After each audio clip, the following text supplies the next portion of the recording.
Liam McNeeley is probably the most popular player in this year's draft outside of Cooper Flagg. He was a very hyped up high school prospect, one that a lot of people liked.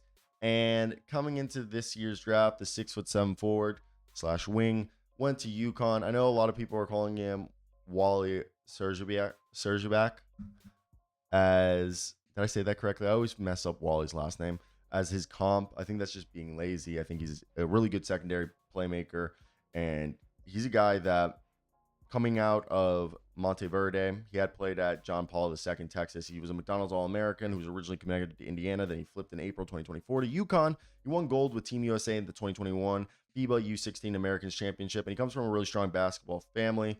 Entering this video in 31 minutes a night, he's averaging about 19.7 rebounds. Almost two of those are offensive, 3 assists, and about 1.1 stocks.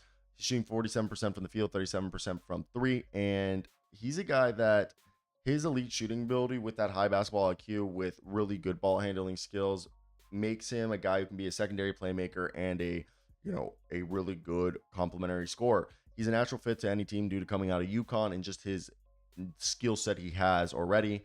I think they've done a great job of developing players with similar profile. Obviously, the ankle injury has hindered him, and as he's reintegrated into the lineup and continue to develop his playmaking, I think the biggest question is what an assistant coach told us at hoopshype.com. Go check out the article in the link in the description.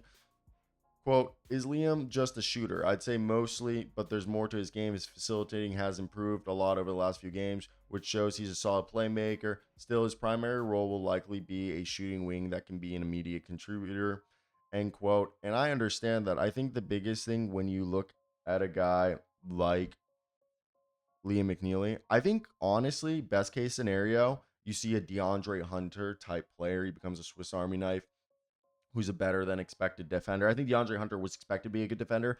I'm saying Liam McNeeley because people are going to just see a white guy. They're not going to expect him to be a good defender. I think the floor, at the very least, if we want to make the lazy comp, is a Corey Kespert type guy. Corey this year is averaging 11.8 points, but if you looked last year, Corey was a guy who averaged like 13, 3, and 3 while shooting, career 38% shooter. I think something along those lines is very, very realistic if you're looking at Liam. And yeah, I think the biggest thing with him is just really showing that ball handling ability and the defense is something that's going to be able to stay up. I think he has the athleticism and the size just to be an NBA player, role player. I think the good thing is that he has the high intangibles to be a NBA role player at the very least because he is so sound mechanically, IQ, that there isn't really any cause for concern in terms of, oh, like there's things that need to be figured out. It's just no, like what else can he do outside of shooting, playmaking? Can he be the defender that people want him to? And yeah.